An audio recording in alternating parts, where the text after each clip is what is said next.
Hello everyone. You have probably noticed that I have rebranded my channel from the name Spacepan to the phrase the Antisocial Contract. But what does it mean?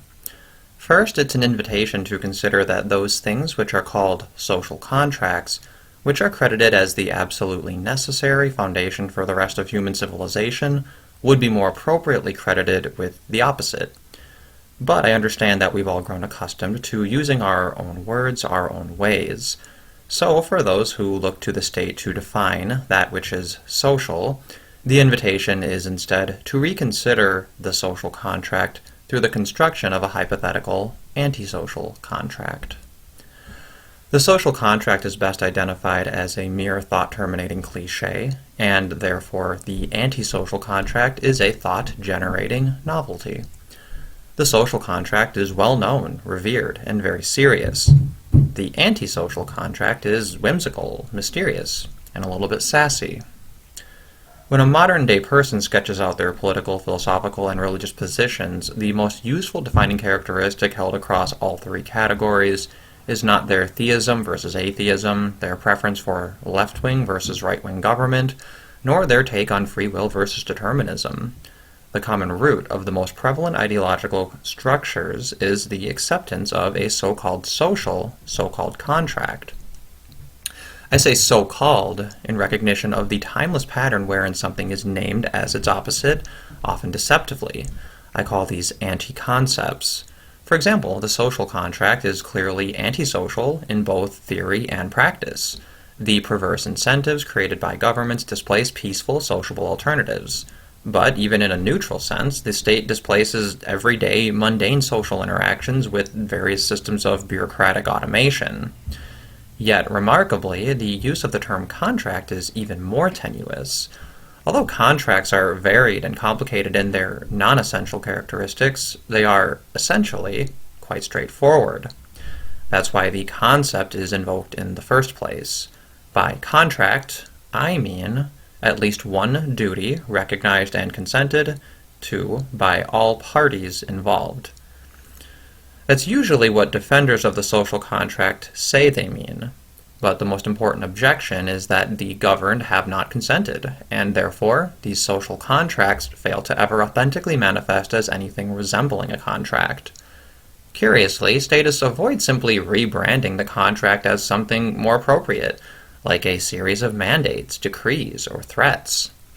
That a social contract is perceived as more legitimate, or at least more palatable, than more blatant forms of extortion in an anarchic context betrays the entire origin myth, especially considering the statists' tendency to resort to non sequitur, might makes right styled arguments. If statists truly believed in their own justifications, then more of them would not be ashamed to admit that the important differences between the U.S. Constitution and the U.S. list of threats and demands should be understood as an expressed preference for cosmetics over consistency. It's worth noting that the involvement of non-consenting third parties in the social contract accounts for the entire appeal of such a system. There is no agent preventing individual consent. This is reflected, for example, in the distinction between welfare and charity. If a person would offer their consent to a government welfare system, but not alternatively to a charity, then we can say that their preference is based entirely on the non-consent of others involved in the former arrangement. Furthermore, technological advances have made the prospect of procuring the consent of the governed easier than ever. And therefore, it's safe to assume that the category of non-consenting parties is predominantly made up not of people who are indifferent to the arrangement, but those who are generally opposed.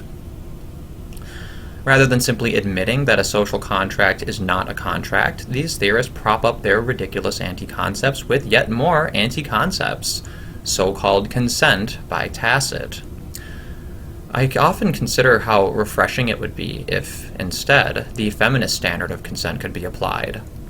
Apparently, in the context of something as simple and transient as sexual activity, it is crucial to play it safe. Better to keep 10,000 no means yeses at bay to honor an additional no means no. What if, instead, we use the tacit consent standard? Well, given the modern cradle-to-grave statist experience, a parallel is invited to a horrific scenario where a child is kept in a basement sex dungeon their entire life. Their Stockholm Syndrome could be taken as a form of tacit consent. Should the statist object on the grounds that the consent was caused by duress, well, then we must seriously consider how long it will take before my comparison between public education and basement sex dungeons is insulting to the latter.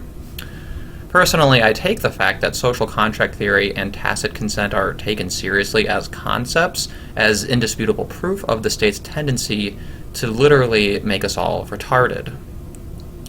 Just as we'd be spared the insult of the presentation of tacit consent should statists simply abandoned the contract facade, we'd hear less iterations of the love it or leave it argument, which relies entirely on a combination of this anti-concept version of consent with a black and white demonstration of begging the question. Now, it's perfectly reasonable to forgive misnomers here and there, especially because social contract theory isn't even internally consistent regardless. In these government origin stories, we're expected to believe that a so-called contract of the so-called social variety is absolutely necessary for the people to function. This suggests that roads, money, and dispute resolution are simply impossible without first legitimizing a particular government via a social contract. But any and all of the actions essential to setting this up in the first place must still be possible. Another way to understand this argument is by imagining that in modern democracies, by using social contracts as origin myths, the cart is being put before the horse. What if, instead, we used the same powers that we would have used in establishing a government to just doing it ourselves?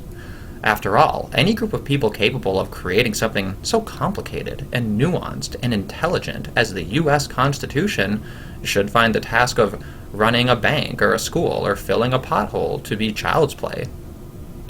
But let's discontinue this line of reasoning and just assume that people who are allegedly too dumb to read contracts absolutely must, on pain of human extinction, write such contracts for themselves and countless strangers. In the earlier days of this channel, I would emphasize the importance of the placement of such ubiquitous, terrible ideas at a root level where politics, philosophy, and religion bear no distinction. But lately, I've been challenging myself to avoid overestimating the importance of ideas. Doing so often results in a mindset that is fixated on politics and persuasion, which is the position of one who reduces themselves to begging others for permission to live their own life.